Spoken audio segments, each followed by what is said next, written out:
It is Wednesday night at 7 p.m. and you're watching the Late Night Live Show. We're on every Wednesday night at 7 p.m. here on CTV 21 and Narrow Street Films Facebook Live page. So go to www.facebook.com/Narrow Street Films, like the page, and join us, because you can go on there and you can talk and send us comments and insult us and do whatever the heck you want on the Facebook Live. And I could leave my speaker on my computer and screw everything up like I normally do. But I want to welcome my co-hosts as always, KJ Traynor. Hello. And Derek Foley. Greetings. Yes. And we're here. We talk to guests of all sorts. We talk to filmmakers, not of all sorts, really just the entertainment. Definitely not of all sorts. I don't even know why I said of all sorts. We don't have morticians on usually. No. That would sort of bring the mood down. Yeah. Yeah. That's the things you'd rather not think about. Yes. I like dietitians, really. Dietitians. Dietitians and morticians, you know. Yeah, same thing. Well, one leads to the other. Estheticians. And, right. You know. I was talking to a guy, and he was talking about how he doesn't eat dairy. All right. Okay. And I always feel so bad for people who can't eat dairy. Yeah. No. It's not that he can't eat. He chooses not to. He chooses not to eat dairy. You know.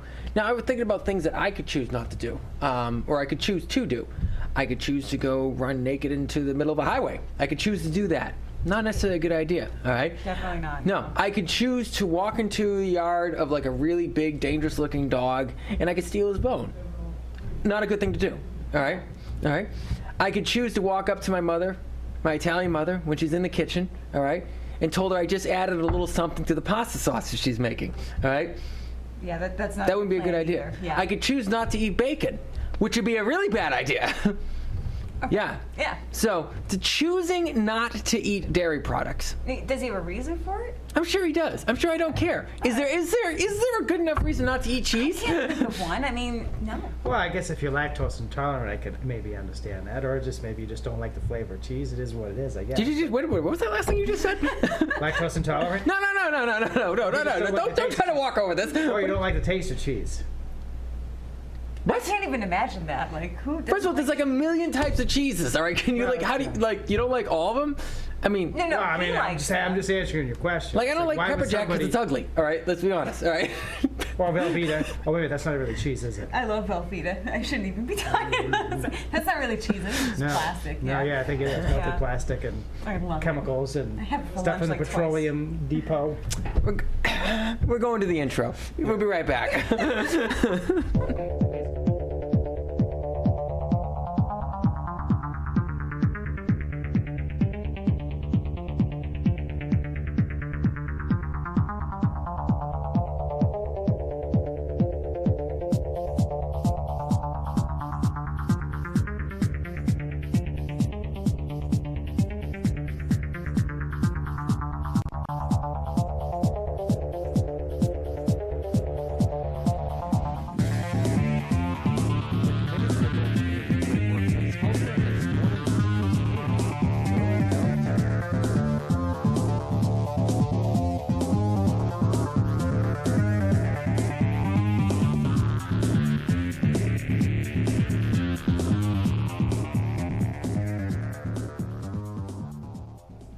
And welcome back. This is the Late Night Live Show. We're on every Wednesday night from 7 to 8 on CTV 21, Chester Public Access. And we're on Facebook's Narrow Street Films Facebook Live. So come on, make a comment, join us for the show. Our topic for this week is fantasy films. And I'm really glad we have fantasy films because of our guest, Adam Griswold of Smoking Bottle Entertainment. Mm-hmm. Definitely does some fantasy films. Oh, definitely. Which is impressive for dare I say, a low-budget filmmaker. That's a difficult thing to pull off and successfully. Can we classify what you mean by fantasy movies? When you say low-budget fantasy, can we just clarify what you mean by fantasy movies? Well, okay, like here's a fantasy, all right? Fantasy is someone who may not like cheese. Like, that's like a horror fantasy of how could someone not like the flavor of cheese, all right? Pepper Jack I can get. It's ugly looking. Like, I just, I get it. it Can best be summed up by a movie that has the element of, it's something fantastic about it, like something that's out of the ordinary. Fantastical. Fantastical. Yes. Exactly. That's how unordinary it is. Yeah. It's fantastical. Well, we always have a list of famous fantasy movies. James Drelick of just joined the Facebook Live room. Hello, James. What's your favorite fantasy movie? We also, Jeff Lorenz, Scumbree. Hello, KJ and Terry. Jeff. Welcome to the Facebook Live from What's Your Favorite Fantasy Film? Okay, but we had a couple of things, a bit of news that we're going to talk about. A couple of just really quick before to go through news on television. Yep. Last Man Standing. Yep, it's coming back. Woo-hoo-hoo. So excited. Yes. Another really cool looking TV show. Castle is back, except he's not playing Castle. He's playing someone totally different. Right. So his real name is Nathan Fillion. Yeah, Nathan Fillion. So, yeah. Sci-fi people know him from Firefly. Firefly. Yes. Sorry, Firefly was a band I used to follow. So, yeah, okay. Move on. And then there was a new show that's coming out. It's a remake of an old show, which I didn't think I'd be excited about, but I am super excited about now that I saw the trailer for it, and that's Magnum P.I. Yes. I didn't think you could replace Tom Selleck. I'm not saying they did, but I still want to see their show. I will say this, the idea of replacing the show just sounded ridiculous. And I will say, looking at the trailer, it looks, some parts it look very much like Magnum P.I., and other parts it look like it is a different show. Yeah. So we're going to be doing this in the next episode. We're going to be doing a little bit more news segment. We're going to be expanding on this. We're giving you a little sample. We're going to do updates of upcoming things in films and who's doing what, where, and when, such as Michael Bay and Ryan Reynolds are going to be getting together to do a Netflix movie. Oh. I hate Michael Bay, but I love Ryan Reynolds. And the idea of a big, over-the-top action movie on Netflix, you know what? I'm there. You know, right. Yeah, so I'm quite excited about that, and I love Ryan Reynolds. Just saw Deadpool 2. Not as good as the first one, but it was definitely entertaining. So, have you seen that? Not yet. No. But I think we're going to move on with our fantasy films. And yeah, Arnie, we better. You made a list. Kind of a long list. Yes. So we were trying to find the best top 10 fantasy film list. Unfortunately, it's really hard to find one with what I consider a good selection of movies on it. So we decided to go with the Rotten Tomatoes top 75 best fantasy movies of all time. But we picked ones that we actually seen and liked. Right, because we don't have time to go through all 75, so we're just going to kind of pick the ones that we know. And Derek, if you see any on here that I missed, let me know. Seth Noyes just joined the Facebook Live room. Hello, Seth. All right, so number 72 is Clash of the Titans, the 1981 film. 81 one, yes. Yeah, with starring Harry Hamlin and Laurence Olivier. Wow, Laurence Olivier? That's awesome. The one I know is number 71, which is The Forbidden Kingdom, the 2008 movie starring Jackie Chan and Jet Li. I think we've talked about this before. We have talked about that because it's a kung fu movie. Yeah. It's a fantasy kung fu movie, and it was a dream come true for us martial arts nerds to have Jackie Chan and Jet Li have a fight scene in the movie, which was awesome. Move on. Okay, so number 67 is the 1986 movie Labyrinth, starring David Bowie and a young Jennifer Connelly. It's got Muppets in it. I've seen it. It's an insane movie. It is, and it's coming to theaters this summer, so you can actually see it on the big screen. Oh, it's coming back to theaters. The original. No, okay, good. Yeah, they're not remaking this one. We should definitely do a thing where we actually go to see that. I think maybe we should do that this summer. We actually take a camera. Of course, if we take a camera into a movie theater, we may get in trouble. Just move on. Yeah. I'm surprised that this is in fantasy, but... Yeah, let's actually do this one first, because I think Jerry's seen this one. But Highlander, the 1986 movie, starring Christopher Lambert and Sean Connery. That's number 66. That's good. You like that movie, I guess. Okay, I guess that one ranks a really high pound on the desk. That is soundtracked by Queen, and they have a movie coming out. A documentary about Queen is coming out called Bohemian Rhapsody. I know, I'm really looking forward to that. Yes, yeah. Exciting. All right, so number 65, which you pointed out, and I was surprised to see this one here too. It's the 1999 Sleepy Hollow film starring Johnny Depp, Christina Ricci, and Miranda Richardson. And it's directed by that's who it was. Okay, and it's directed by Tim Burton. Now that was like I don't usually like Tim Burton films. I actually did like this one. So did I. Yeah. I mean, blood and buckets of blood, but it was a fun. And I think if you're a Tim Burton fan, you typically don't like this movie. But if you're not a Tim Burton fan, you do like this movie. So that's, this right, is me. So number 64 is Conan the Barbarian, the 1982 film starring Arnold Schwarzenegger and James Earl Jones. I remember seeing this when I was a wee little munchkin. I think I wasn't supposed to. I was watching it over my brother's shoulder. But what I remember of it was weird. Okay, so in the next film is actually part of a series of films, and that is The Chronicles of Narnia. This is number 63 and number 50 on the list. Number 63 is the Prince Caspian film, which I think is the weakest of the three. Is that one they also had in 3D? They could have. They didn't do a third one of that, didn't they? They did do a third one. No one saw it except me. I loved it. It had like pirates in it. It's not on this list. I don't know why it's not on this list.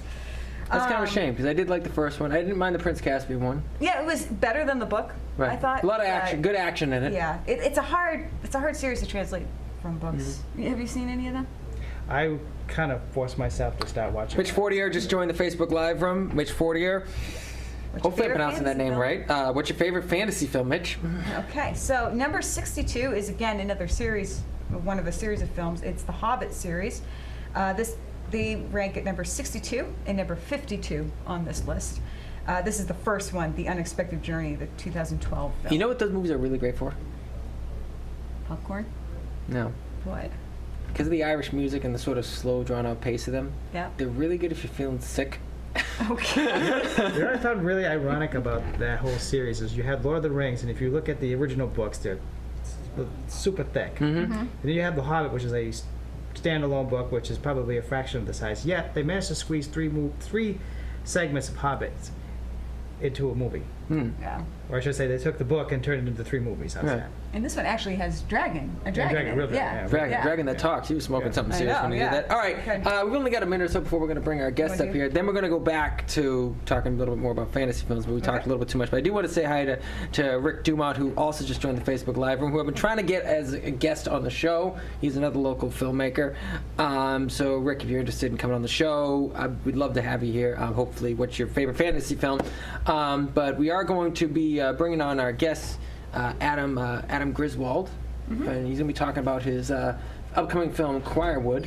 Yeah, it's a musical. Musical. He's approached. I'm very excited to talk to him about this because he's approached some topics that are very difficult to do on low budget, which I'm very excited about.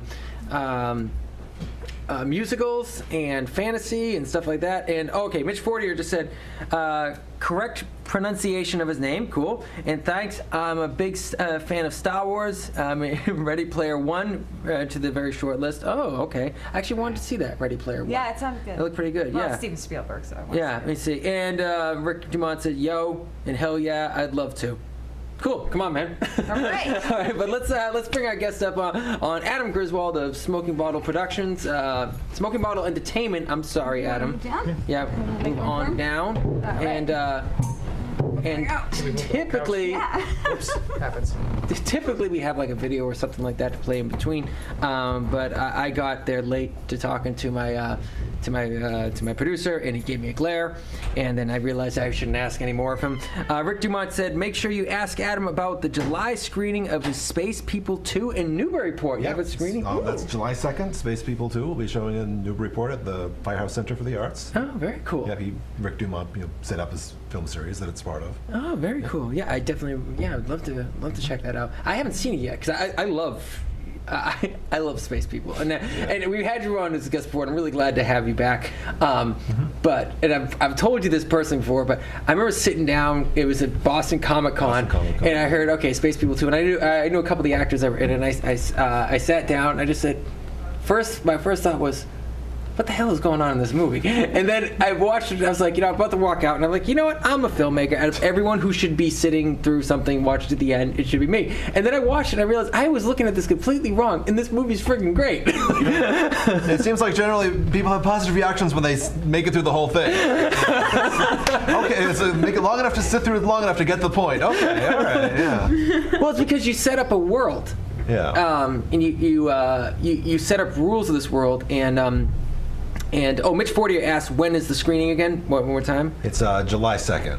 July at 2nd. 8 p.m. I believe. Jonathan Neves says, go Adam. Hello, Jonathan. He's one of your actors, isn't he? He's in the Space People. Space People, yeah. But yeah, you have to accept that you've created a whole world, and can you talk a little bit about how you came about choosing the special effects that you did for this movie? Yeah. To Space People. Then we'll get on to Quirewood, but... Yeah, it was something, I went into it knowing, when people suggested to me, you should make a space movie, I'm like, how am I going to do that? I have no budget. And I was like, well, I'll just make that, part of the premise. Have it be the whole point that we're, we clearly not really aliens, and, people are like seeing us, and, when once we get to Earth, no one believes there's any way we could possibly be aliens. So I'm like, it's like, at first I'm thinking, it's like, are we just going to be in the garage? Sure, let's just be in the garage. It's like, and once I start editing, it's like, well, this actually doesn't look terrible. It's like, well, yeah. It was fun. Yeah. It's a total fun, and so yeah, I definitely want to be at that screening. Lisa Young says hello, friends, and Rick Dumont says top-notch special effects. Meredith Hagen just joined the Facebook Live room. Hello, Meredith. But let's talk about your current endeavor because you're still working on it. We were talking a little bit before the show. Choirwood. Explain a little bit about that. Yeah. So Choirwood is a feature-length musical that we that's set in a mental institution. I'm co-producing it with Hannah Heckman, McKenna, Reuven Grillhart, Brian Niedermeyer. We started pre-production more than a year ago, went through a lot of pre-production, a lot of rehearsals all last summer, then we finally shot the whole thing over 6 months through October through March. Now I have it's pretty much edited together, waiting on the music, hoping, maybe late summer premiere, don't know for sure at this point, but Yeah. yeah. Okay. So, me and Arnie have produced films together.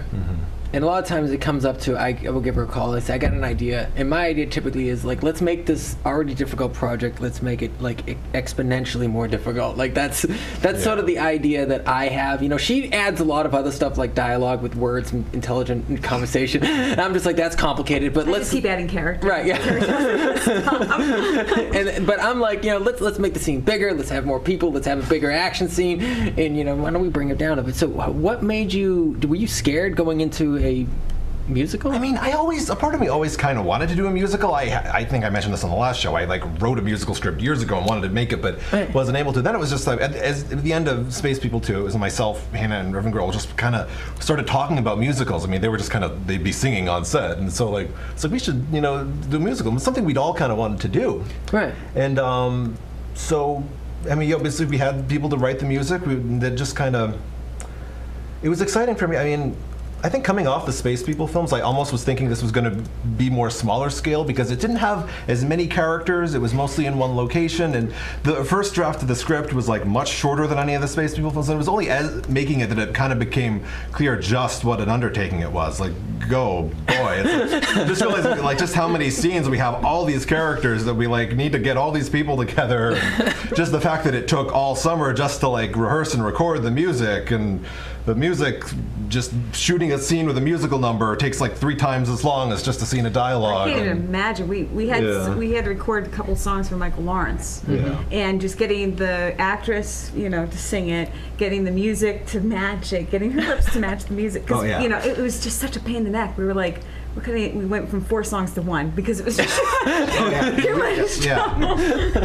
Yeah, I don't know, and I decided to make it even more complicated on myself because I mean, my previous films I've acted in, I wasn't acting in this one, so that freed me to move around with the camera. And so for so many of the scenes, I decided, I think I'm gonna move the camera around to the music, and then I had to focus it, and my camera is not necessarily built for that. It's made so much more work on me than. Yeah. Well, I did that too because I've acted like you. I've acted in a lot of films. We both kind of come from a similar background in the sense that we had these productions, we acted and we filmed and directed them. And I thought when I did one movie that I was just going to be directing, I thought, oh, this would be good. It'll make it a lot easier. It doesn't though. It really doesn't. But behind the camera it does. On the day it does. But it gives you one additional person that you have to make sure is there. When you're directing and acting in it, you need a cameraman behind the camera. But that person can change. But then usually, I mean, I've done things where I've just stuck the camera on a tripod and everyone on set is. There are scenes in the Space People movies where there is no one manning the camera. No, but you can do that but if you need. But if you're this lead actors and you're now not one of them, that's one additional person you need to make sure is there. And that to me that made it.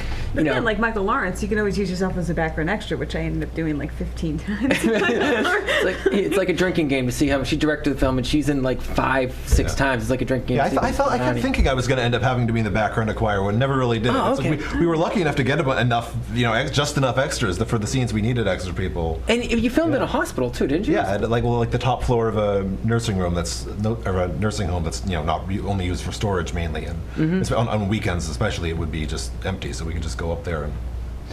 Were they good to work with over there? Were they pretty, yeah, we're good. We just sign in, head up, and we do our thing. Sometimes we'd be out there. We'd stay there late nights sometimes, and yeah. It is interesting dealing with certain locations. I thought I saw Derek raise his hand. Do you have a question? No. Oh, okay, all right. We're just shoving Derek to the side of the couch there. there. You know, this has been vacant for a while. This section of the couch. So Oh, okay. You're giving it some love. yeah. Yeah. So what do you have any plans for after Choirwood? Not really. I was in the point where I'm starting to think I should be coming up with something because this is winding down. I mean, my part in it, I mean, all I really have to do is, put the music together once I get that. But I'm not sure. I've spent a couple of years doing big projects. I'm a little burned out. I mean, I know eventually, once I have the right idea, I can write a script. I'll be like, okay, this is it, But I don't know, maybe I'll try and do something smaller. I mean, whether it's a big project or a small project, it all comes down to like when I come up with an idea that I'm excited enough about, because it's always going to be hard work. Oh, yeah. That's the thing. So it's like, I don't want to if it's something I think, oh, this could be good, I don't want to commit to it, and then, because it's not much harder, and feels not much harder when it's something that you're not totally on board with. So I'm waiting for that idea where I'm... You got to feel it, too. Yeah. Right, and it doesn't matter whether it's huge or small, it's still like that stress on you. Yeah. That this has to be this particular way, Yeah, because I've done projects before where I was kind of, I think this is okay. And it just then, it's like when things start going wrong, invariably it's hard to cast and you have scheduling issues, it's just that much more difficult because you're not that passionate about the project. So it's like, I know it's, I need something to be something that I can really get excited about. And I think you can appreciate this. You've made 4 feature films, right? Just about. I mean, there were a few that were like just around an hour long, so it's debatable which one's counted as feature. But you've also done 2 web series, I think? It's like, I don't know. It's like there's a lot that I don't know. You've done a lot. It depends on what you In short, he's done a project total. That's the word. Right, yes. Yeah, it's like the first one's like 20 minutes and it gets the last one's 2 hours and they kind of just gradually get longer. And believe me, I thought Choirwood was going to be the first one that was shorter than the one before it. No, it's the longest. I thought it was going to be shorter than the Space People films. Nope, it's 2 hours long. Okay, so you've done a lot. Yeah, I've done a lot. Right, which I've always appreciated that you've seen things through to the end and you've gotten it done, and it's not like, oh yeah, I've been working on this for the past 10 years and it's going to be priceless, Yeah. And then they're sitting in their wheelchair going, this film's going to come out great at some point in time. I had a guy who was telling me that it was taking him so long to shoot his film. One of the problems was his actors were getting too old now for the part that they were already playing. And I was thinking, at a certain point, you just got to throw in the towel and say, dude, it's over, Like, you don't care, nobody cares. The fight is over. Not only is the fight over, they literally just renovated the ring. Like, for me, I know there's a constant worry when something's in production that anything's going to happen, whether it's with actors or location, that could throw everything off. Like if one actor just has to drop out and you have to recast them or whatever. I mean, it's never come. It's like asking a girl out. Okay. Hear me out. Okay. It's like asking a girl out. Okay, if you feel like she's gonna say yes, okay, you have to make sure you have a date to go out with, something to do, set right away, because you don't want to give her enough time to realize that you're a schmuck and you don't want her to go out. It's the same thing with making a movie. It's like, the crew is here. I got to get this done now before people change their mind on this. No, and it's like especially on a feature, it's like every day of shooting, we'll just pack so many scenes, as many as we can possibly get done with this group of people, and invariably we never get through everything. It's like there's always, gradually over the production, this list of scenes that haven't been done will pile up, and then those have to get shifted to after the end of production. Yeah, but or sometimes you just, if you're like us, you're just like, oh well, I guess we didn't need that. Yeah, well, from the script. It depends. Yeah, it's like how does the phrase go? It's gone with the wind in the beginning, and then gone in 60 seconds by the afternoon. Jonathan Names, it says, ask Adam about Space People 3. And Tom O'Neill just joined the Facebook Live room. Hello, Tom O'Neill. Don't comment, Adam. Keep everyone wondering. Is there a Space People 3? There are. I mean, there's ideas. It's possible it will happen if ever there's a time when enough of the cast have enough availability. Yeah, that's what it comes down to. Because I need to bring, so many people back for that. Okay, and I will ask you this because we know a lot of filmmakers in the area, but I'm pretty sure that me and you are the only ones I know of that have actually, besides a film series, I've actually done besides a web series. I think you're the only one basically in the area who's actually done like a movie series. We've done multiples, and so you've done 2. I've done 3 in one particular series. Is it difficult? How difficult do you find going and writing the next one? Actually, it's really not difficult at all. Right. They kind of just come to me. It's like once I have those characters in my head, I'll just have this whole story, and then it's like, all right, well, I'll write this down. So Right. It's almost easier to come up with a story for a sequel than. See, it's funny because I never really set out to, I'm going to do another Space People. I was burned out after the first one. But like literally the day I finished editing, I'm like, I have a whole story for a sequel. Yeah. We had a premiere for our first film, and someone asked me, well, what's the sequel going to be about? And they hadn't even seen the movie yet. And I said, I'm not going to do a sequel. Then we did a sequel. Then someone was saying, okay, well, what's the third one going to be about? So I got a third one. Eventually we'll do a third one. We finished the third one, and I'm like, but this is it. This is done. Yeah. And then I get a call from one of the actors. I got an idea for another one. And all of a sudden we've been talking about like, oh yeah, this could be really interesting. It's like you have so much more to explore, but I've always had difficulty with trying to keep the same rhythm and pace of the previous one, but try to do something new, but the same. Yeah, well, no, like years ago I did like 3 Cartoon Man films, and those weren't feature length, but I did the first one, and then I came up with an idea for a second one and a third one that was kind of like one of those things where the story arc was spread out. The second one ends on a huge cliffhanger. But then it's like I felt like I did the second one, and I was obligated to do the third one. So the second one was so the third one actually ended up. Well, the third one was a lot on me in post, but it actually went more smoothly. But it was like so I didn't want to do that with Space People. With Space People, it's like Space People 2. It's ending so that like it can be the end. I can do a third one, but I don't have to do a third one. All right, well, hey, we gotta wind this down. Adam, this has been a hoot, man. Yeah. It's great. And once again, say when your Space People 2 is going to be showing? Space People 2 is showing July 2nd in Newburyport at the Firehouse Center for the Arts. And, Choirwood hopefully will be premiering late summer or so. We'll see how the... Yeah, we look forward to we're always welcome back, man. It's fun having you here. But we're going to turn over to a little embarrassing video of me. This weekend, we went out to a horse farm, Mustang rescue farm right here in Chester, and sanctuary, horse rescue sanctuary, because I'm afraid of horses. So I'm petrified of horses. So my producer said, "Oh, Terry, let's put you in a place that has like 30 horses, and we'll see how you react to that." Because I think he wants me to be embarrassed in front of the screen. So I actually have not seen this video myself, but I'm told we're going to be playing this video of me looking like a total idiot. But Adam Griswold, Smoking Bottle Entertainment on Facebook and online. Check out his stuff on YouTube too. Smoking Bottle Entertainment. YouTube, Amazon Prime. Space People 2, Amazon Prime. July 2nd. But now let's turn to. Oh man, I really missed time. This is like 25 seconds I got to kill on this. So we're just gonna sit here awkwardly into the camera. Which one? Take your pick. Oh. Just pose there. Oh, Just pose.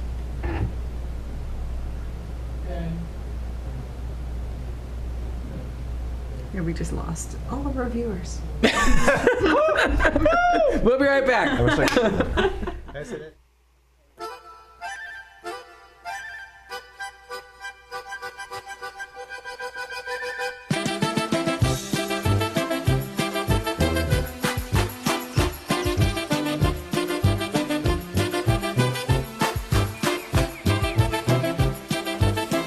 Good.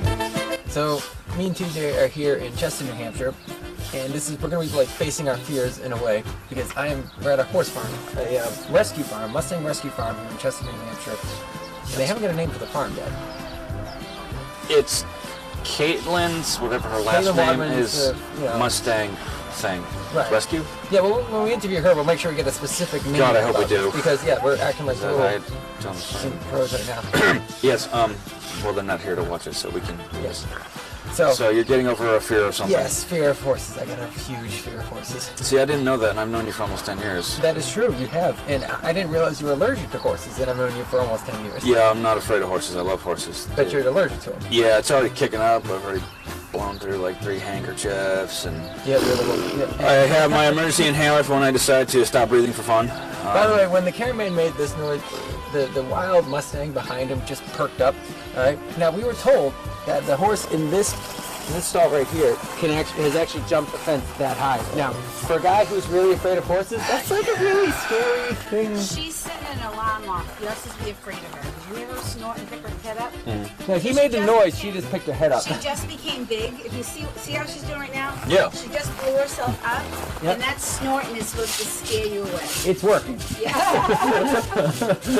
Don't let it. Yeah. But that's what she was just trying to do. So how do you, like, when a horse is doing that, to, We like, ignore them. just ignore him? I like that. We Like just a dog, ignore you it. turn your back to it? This Yeah. is cute. But, and that's the other thing, like with, just so that Oh, she just let him go, Terry. Now you're caught behind the rope. So, well, it worked. Oh, you made her day. Good for you. Made her day. Friggin'. Sorry, it's gonna be a running gag. Surprised they don't have chickens. Because they'll be like, look, there's your flock.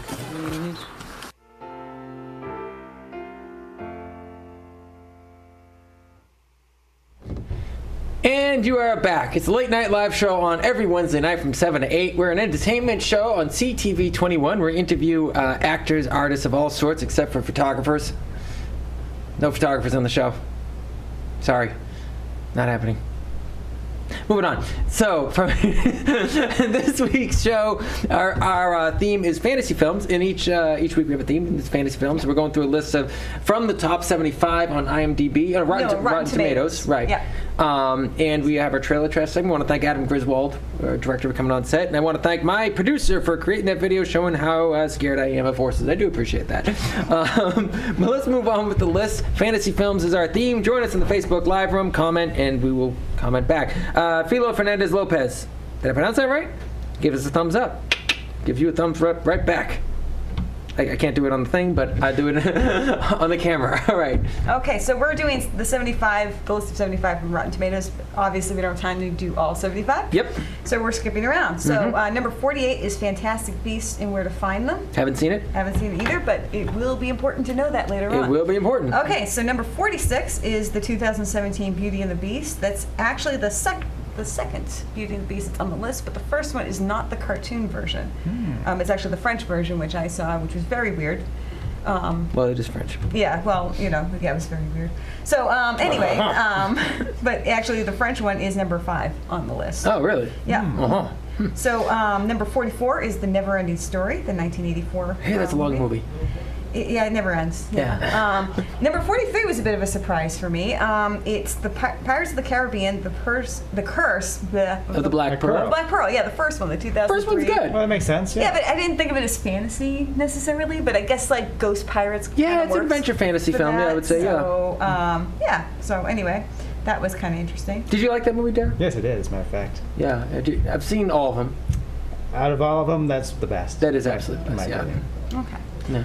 So I've seen the first 3. I haven't seen the one with Blackbeard. You would like the next 2 better than 2 and 3. But this is the only Pirates movie that's on the list. The others didn't make the top. I'm not 75. surprised at that. Yeah. All right, so number 39 is Harry Potter and the Deathly Hallows Part 1. Which one was the second one? It's not very good. Well, this one, no, this is number 39. There's the rest are on this list. They're just lower. So, like for instance, number 38 is Harry Potter and the Order of the Phoenix. What about Deathly Hallows Part 2? Deathly Hallows, I don't know. I have to get to that point. Number 37 is the Sorcerer's Stone. And then it goes on to different. No, but I thought Deathly Hallows Part 1 was really good. Part 2 wasn't. Yeah, I kind of was with that. Although I guess this is by what the viewers rated it, so perhaps they like the ending better or weird. Chamber of Secrets is number 35. Number 33 is Charlie and the Chocolate Factory, the one Which with one? Johnny Depp. Oh, Johnny Depp. Yeah, the 2005 one, directed by Tim Burton. Yeah. I'm surprised it's on the list and compared to the original list. We're going to be surprised. We're going to move forward. Maybe it'll be on the list. So number 30 is Harry Potter and the Half-Blood Prince. Good one. Edward Scissorhands comes in at number 29. Another Tim Burton movie? Yeah. I hated this movie. Wasn't that Vincent Price's last movie? Yes, it was. Yes, I thought. Yeah, which is a very good reason to watch it. I thought it stunk as a movie. Yeah, I've heard the plot. It sounds like just a bag of depression. Oh yeah, it's just stupid. Yeah. It's just stupid. All right, number 28 is Willy Wonka and the Chocolate Factory, the one with Gene Wilder. The original The one. 1971 one. Again, this is a movie I watched when I was just a wee thing, and I remember it giving me nightmares about lollipops. I don't know what that was about. Being sucked up by a giant A suction thing. Chocolate vacuum or something. Number 27. It's a real thing. Okay. All right, number 27 is the 2016 Pete's Dragon movie, the one with Bryce Dallas Howard and Robert Redford. Okay, that movie could have been really good, and it wasn't. Okay. Because I did see that recently. Yeah. It had a very old Disney type of feel to it. I will say this. It was very impressive. There was a lot of it that was really good, and it was fun. It could have been an excellent movie, but because of just the way it was laid out, it was an okay movie. Right. You know what I mean? Okay. But I will say I liked where it was going, and I hope Disney continues to go more into that vein, in this fictitious direction of wherever I'm pushing. I'm like That pushing way. Disney Go this way. over there. Go, Yeah. go. All right, number 23 is Harry Potter and the Goblet of Fire. This movie, I will say, when I heard that they were coming out and it was only going to be one movie, I thought, how are they going to squish all that stuff into one movie? And they did. I thought they did a really good job with it. I don't know if you guys read the books, but I have done it. Not read it's the like a books. I'm super long illiterate. book. Just super long. Number 20 is Jason and the Argonauts, the 1963 movie that gave my brother nightmares. Never saw it? Yeah, have you seen that? No, but that's. It has like rock people or yeah, skeletons or something. Yeah, that was a classic Harry Harrison special effects type stuff. And very bad special effects, just the right kind to give you. When you say Like- bad, I mean Well, like they're special like effects. like evil bad, or like really bad, like this stuff. Like they're not real, but it's still like weird enough that it gives you nightmares. Gotcha. Yeah. Yeah. So Tim Burton would be all over that kind of stuff. Number 19 is Harry Potter and the Prisoner of Azkaban. Good one. All right. Number 18 is Lord of the Rings, The Fellowship of the Ring, the first one. That would be the 2001 movie that basically started the whole fantasy epic. I liked it. revival. Yeah, I did. Yeah, Yeah, it was a that good too. one. Yeah, absolutely. Number 17 is one I know you love, Terry. It's Enchanted, the 2007 I movie. do actually love the movie. Just really quick, I want to say hi to Jonathan LaPlante, just joined the Facebook live room. Oh, and Mitch Fortier said, okay, more fantasy than sci-fi. Throw in the Dark Crystal, yeah. Yeah, Dark actually, there Crystal's wasn't actually there. on this list. It wasn't Oh, I just okay. bypassed it because, I don't like it. well, Yeah, I'll give it. In this time with Jim Henson and the Muppets, I mean, it was a kind of a first. It's like a Nightmare Muppets, though. Yeah. It's like Yes, it's yeah. like let's Yeah, watch that's Kermit the Frog, seriously. become a Evil drug Kermit. addict. I mean, like this is what it's like. evil. You know? I only saw like the last half of it, and that looked like it was a drugged out. Yeah, it looks like thing going on. I was like, Miss Piggy on I acid. I understand. mean, it's just Yeah, so I don't really know what it was about. Like I couldn't get. Well, I think you From kind of it. nailed it, Miss Piggy on acid. Why did I come up with that? What's wrong? But let's go back to Enchanted. Okay. I actually really do like that movie. Yeah, it was just it's a good Disney movie. I keep hearing rumors that they're going to do a Enchanted 2. Well, the good thing about it is it was like it made all of those silly. And I'm not saying silly in a mean way, but like as a boy watching all these princess movies, you pretty much friggin' hate them. And your sisters want to watch them, so you sit through them. You know, Mom says Peggy wants to watch this, and so now we have to watch this friggin' film. You know, Because it was all Peggy's fault. I had nothing to do with it. at all, right? Yeah. So, but Enchanted was like it kept that innocence of a fantasy princess story. Yeah. Yet it made it funny that everyone could really enjoy it. I thought, yeah. Like the Prince and the Bicycle scene. It's like the best. Oh my God, that's the best. Yeah. That and Patrick Dempsey going like, does everyone know this song? During the scene? Very good movie. I would highly Very good. recommend it. Yeah. All right, number 12 is another movie that took me by surprise being on this because I just didn't put it in that category. It's the 1988 film Who Framed Roger Rabbit with Bob Hoskins and Christopher Lloyd. And it has the... Directed by Robert Zemeckis. And it has that epic Daffy Duck and Donald Duck. You've seen this movie, right? Oh. You've never seen Who Framed Roger Rabbit? No. It's a classic. No. Classic. What do you Number think of this? 12 on the This is fantasy ridiculous. list. You've never seen Who Framed Roger Rabbit? Nope. Really? Nope. First of all, okay, you Talk know acid you're not. trip. Yeah, You really okay. gotta watch it. All right, you know you're a '90s kid if one of your first crushes was Jessica Rabbit. Okay. Well, mine was Jessica Alba, but you know. Yeah. If you grew up in the '90s, that was just like we don't know why we like this cartoon so I much. remember being but young we enough do. where I told Mom that I wanted that dress, and she was like, no. No. Like, it was only when I was older, I was like, oh, right. Yeah. You've never seen. I'm very surprised that it's on this list. Directed by Robert Zemeckis, who is very famous for doing Back to the Future series. Also Which is did not on this Castaway. list. You started on that list? I'm surprised. Well, yeah. It's really more sci-fi. I'm actually surprised Star Wars on this list because Star Wars really fits fantasy better than it fits sci-fi. But and I think it was Mitch that brought it up in the Facebook Live. Yeah, and I think so that, I think agree that with fits, you, Mitch. Yeah, way to go, Mitch. All right, so we got to keep moving on because we still got 11 to go. So number 11, which is the reason why we couldn't do top 10 because this movie was 11, is The Princess Bride, the 1987 classic starring Carrie Elves, I think. That's a great movie. And Robin Wright. This is one of those movies that I didn't understand until I was older. And then I realized what was going on. I was a thick kid. Yeah, I'd say Princess Bride is just a fun movie. It is more of like an adult fantasy. Not like adult, but like adult. Yeah, it's really, the jokes are really for adults. Yeah. Like Cat in the Hat with Mike Myers. I didn't actually see that. Was that good? Well, it's just kind of what you're just saying. It has a lot of adult themes. But as a kid, you'd be like, oh.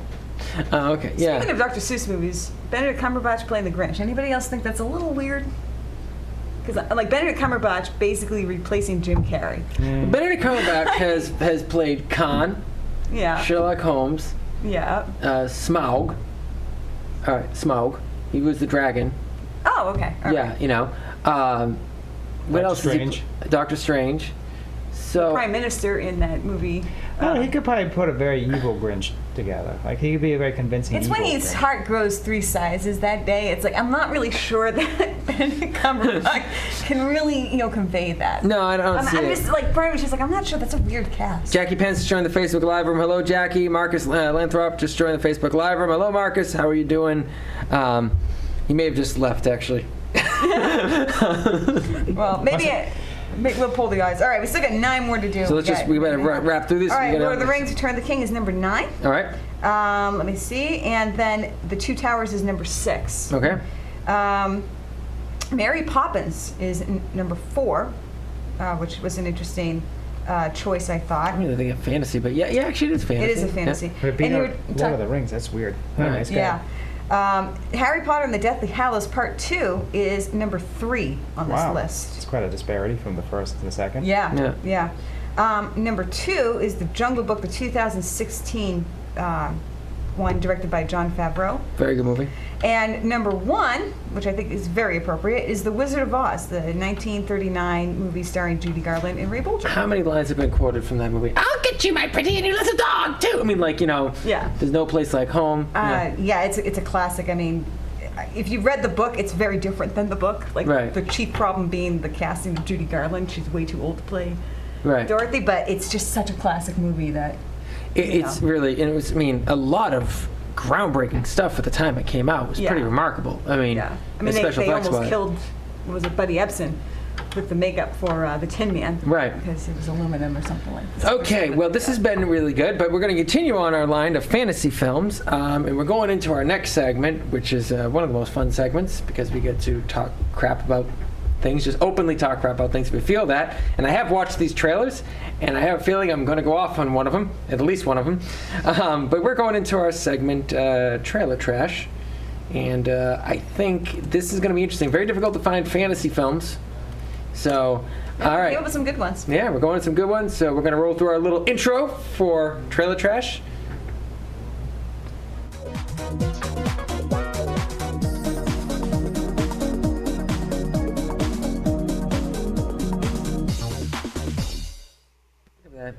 All right, I'm on, and I didn't realize it. Okay, so hi everybody. All right, so I never know how long that intro is. I always forget what it is. All right, but we're gonna go through our first film in Trailer Trash. Let's do House with a Clock in Its Walls. Roll that trailer. You'll see. Things are quite different here. So House with a Clock in Its Walls stars Cat Blanchett, Jack Black, and Kyle MacLachlan. Kyle. No, Kate Blanchett. Kate Blanchett. What did I say? Oh, yeah. Cat. Oh. Right, yeah. See, I don't know why you let me read these things. And it's directed by Eli Wolf. It's about a young orphan named Lewis, who aids his magical uncle in Did you say orphan? Orphan. He's an orphan. At least I didn't say like the Orkin Man or something like that. All right. A young orphan named Lewis, who aids his magical uncle in locating a clock with the power to bring about the end of the world. Who's the name of who's the director of this? Eli Roth. Eli Roth. Okay. Yeah. Pretty Eli sure he Roth. just did. Didn't he just do Death Wish? I think so, but I can... This guy may be my new hero. He goes from doing Death Wish with Bruce Willis. And he's a Boston boy, as it happens. He's a Boston boy? Yeah, he was born in Boston, Massachusetts. Well, I like that. Yeah. So, and he did do Inglourious Bastards and Hostel. Interesting. Yeah, probably didn't direct Inglourious Bastards because that was... Quentin Tarantino. Yeah, probably just did a part of it. Okay, so... I was hooked with this because in the very beginning of it, they have the old Universal Pictures logo opening intro. Yeah. And sort of like, as soon as that happened, I'm kind of like there with this movie. Yeah. This feels like a Steven Spielberg kids could be dark adventure film. I'm very interested in this. I like Jack Black. I like Jack Black when he plays slightly different off roles. I think he's a much better actor than he's given credit for. I like the visuals in this. It looks interesting. It looks intriguing. It looks fun. It's definitely a kids movie. But yeah, I'm liking this. Derek, what do you think so far of this? Well, as soon as I see Jack Black, I kind of wonder, is there going to be parts of this going to make me bust out laughing? Because I just expect him to do something funny. Yes. But aside from that, I guess spoiler, this has a serious overtone to it. It definitely just kind of struck me as a kid's movie. I don't know if this would be something I'd really care to go to the movies to see personally. I mean, it does have some great special effects. I'll give it that. If I was 10 years old, I'd probably be really excited to see this personally. But I'm really excited to see this. Like, what does that mean? Well. Okay, Arnie? I just like it. It's got such a great atmosphere to it. It's so weird, and I'm looking at this and I'm like, I really don't know what's going on. Like, there's just a lot of weird parts to it. So I agree with you. It could turn out to be too little kiddish, but I really want to see it just because I like Jack Black when he's playing a straight role, and by that I mean a non-funny role. I don't know why they let me on the air sometimes. Really, but or fan, yeah. Iron Man, Iron Man, yeah. Platoon. Yeah. Hey, what can I say? I got some really good names to try to say here. Okay. I will say the only downside to this is actually the trailer itself is not. The trailer could be a little better, I think. The physical, actual editing of the trailer, I think, could be a little better, but I don't get the feeling it reflects on the movie. Okay. So, but yeah, I really want to see this. And so I think I'm going to be the first one to rate on this one. I'm going to go 1 thumbs up, 1 thumbs sideways. Because I think this looks good. All right. I'm excited. Arnie? I'm going to do the same thing. The only thing that hesitates... You're going to switch thumbs? You're just going to have the other Yeah, because they're going to be different. Yeah. But the only thing that's keeping me from a full 2 thumbs is there's a bit of it that just looked kind of cartoony to me, and that kind of turned me off. So, Right. Yeah. But I still want to see it. You?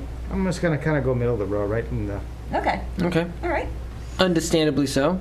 Which actually, that's actually a better rating than I thought you were going to give. Yeah, well, you haven't seen the trailer. We have to see his rating for the next trailer, because that one's going to be a doozy. The Nutcracker in the Four Realms. Let's roll this trailer. Arnie, can you please... Okay, The Nutcracker in the Four Realms is a Disney movie directed by, I'm just going to say it, Lasse Hallström. It stars Mackenzie Foy, Keira Knightley, and Eugenio Derbez. I don't know. I'm probably saying that wrong.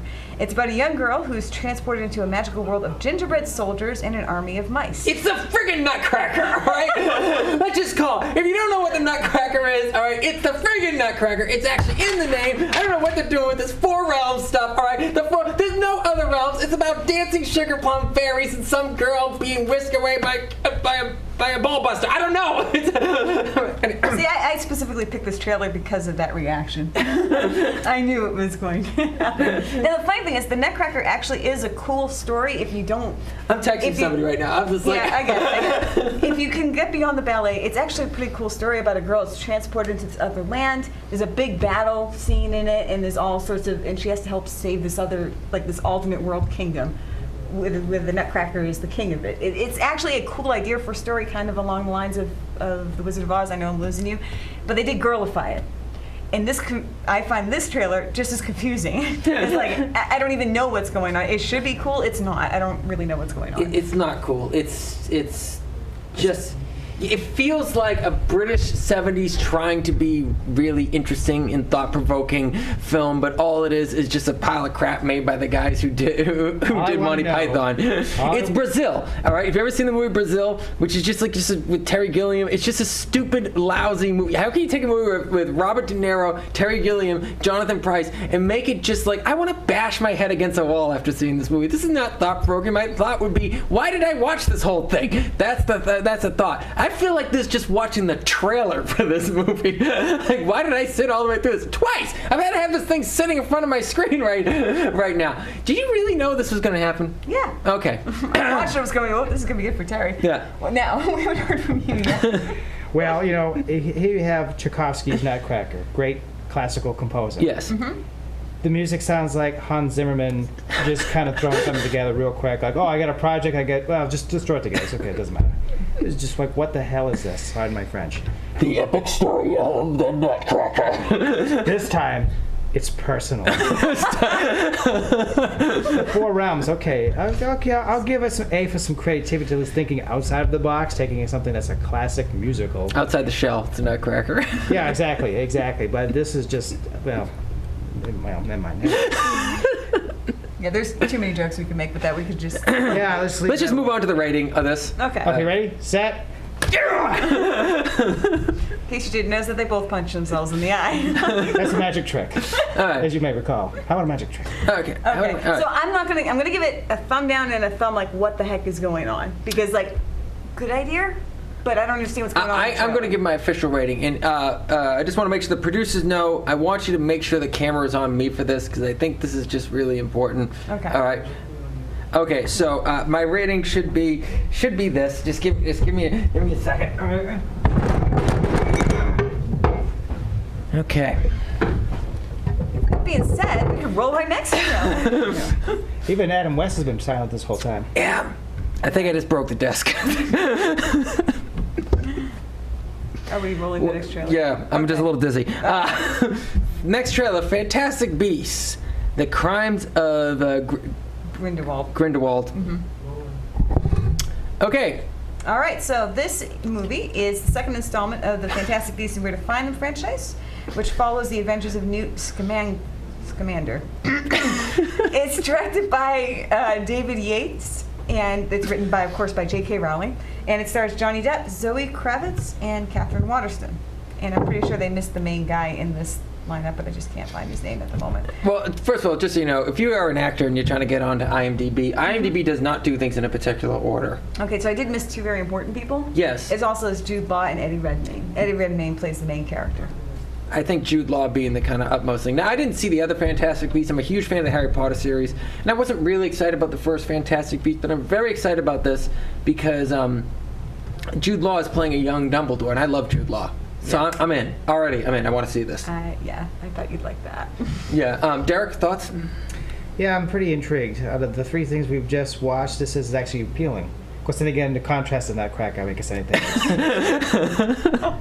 It's not hard. Watching paint dry would be appealing compared to the or even having peeling paint. Right, yeah. Yes, exactly. Or genuinely having it. Never mind, actually. All right. Yeah, so I'm excited about this. Arnie? I don't really know how I feel about this one. I got kind of burnt when they came out with the play version, Harry Potter and the eighth whatever, and that was so bad. So I'm watching these going like, oh, it's probably going to be terrible. But I will say this. They announced that Johnny Depp was going to be the bad guy in this. And then that whole scandal happened with him. And everybody on the film stood up and backed the casting of Johnny Depp. There was a lot of pressure for them to get rid of him, and they didn't. Even J.K. Rowling came out and said, we're going to back him for this. And I was very impressed by that. But he's not in this, though. He is in this. He's the bad guy. Yeah, he is. He's Grindelwald. Oh, okay. Gellert Grindelwald. I didn't even see that in there. Yeah. You probably mentioned it, but I don't listen to you all that much. I noticed, yeah. But so, but I do want to see it. I want to see the first one, too, because it is Magic in America, written by British people. So I'm very curious to see how that looks. Did you know in Britain, the only Americans they know exist are Southerners? Yeah. Yeah. I wonder if they know that we burn witches here. I'm pretty sure that had to come into the... But they did over there, too, didn't they? Oh yeah, they did. Yeah, but they don't mention it. They only mention the ones that we burned. Oh in right, because Salem. we're the only ones who did it. Right. Yeah. And we didn't actually burn a lot. It is, so it's not really cultural. Actually, it's cultural appropriation. We are totally stealing their burning of the witches. Anyways, all right. Let's give a quick rating to this, Derek. Well, the fact that it's coming out on my birthday gives it some credibility, right? Oh there. my goodness. Yeah. Yes. It's gonna be a great movie then. Yeah, absolutely. It has to be. Yeah. It just has to be. Yeah. Just has to be. Yeah. So how many thumbs up do you give it for that? Well, I'm gonna go sit at the Seabrook nuclear power plant where the outbrook is. Yeah. So I could genetically mutate, and I'm gonna go like 7 thumbs up. 7 thumbs up. Oh my goodness. Oh wow. Wow. The genetic mutation. Mutation. Mitch Fortier just said Philip Roosevelt, amazing DP. I'm assuming he worked on one of the projects that was being mentioned. Okay, Philip. All right. Cool. All right, Arnie, rating. Yeah, I'm gonna give it 2 thumbs up. I do want to see it. You don't mutate? I won't mutate for this one, no. No mutate, okay. Yeah, I'm going to go 2 thumbs up. It looks like a solid film. Good cast. Very excited about it. But I think we're just about to wrap up our segment for this. I got a bit of a headache, not going to lie. That Sorry. Nutcracker trailer gave me a headache. Had nothing to do with slamming my head multiple times into the desk right now. I really enjoyed that. Yeah, this desk that we actually just found right outside this hallway. It's not even mine. I probably shouldn't be slamming into it. But Adam West, what do you think about that trailer? What do you think about the Nutcracker trailer? He's got nothing to say. Yeah. Yeah. Okay. Yep. He said Jim Carrey's Riddler, all right, was better than that Nutcracker trailer. Adam West, seriously. Yeah, I could roll with that. Okay. Speaking of Batman, did you see Michael Keaton? Was it Michael Keaton? His speech to Kent University. Oh no, I'm gonna we'll have to check that out. But we are running out of time, and we don't know what. He just ended it with 2 words. What? When is? I'm Batman. Ooh, yeah, that would make sense. Yeah. When is Bohemian Rhapsody coming out? No idea. I don't know, but did we actually? Our next topic is actually because of Bohemian Rhapsody. Our next theme for next week is actually going to be documentary films, not like documentaries, but like reenactments. You know, you talk about Ray, the one with the one about Johnny Cash, and you know those types of films because of Bohemian Rhapsody coming out. But Mitch Fortier just says desk 1, Terry 0. Okay. Adam Newman joined the Facebook Live room. Hello, Adam Newman, William Leith, Marcus Lanthrop, Jackie Pence, everyone who's gone to the Facebook Live room. This has been great. I want to thank Adam Griswold for coming in. It was a really fun interview, Adam. I hope you had a great time. Check out his stuff on July 2nd. We'll definitely be plugging that some more. If you ever want to be a guest on our show and you're an artist of some sort, look us up. Arnie, what's your email address? KillarneyT@gmail.com. All right. So send an email to her or look us up right through Narrow Street Films Facebook page. Become a fan. If you want to just become a guest and just watch the show, you know, come in, laugh, throw stuff at us. If you bring tomatoes, you can be sitting in the front row here. Oh, yeah. If they bring money, they can definitely get it. They can be on the couch. Yeah, they can be on the couch if they bring money. Yeah. They bring money, they can have the couch. I believe, what do you pay, $50? We'll be back next week. Narrow Street Films Facebook Live, CTV 21 Late Night Live Show. We're out of here. Peace. Bye.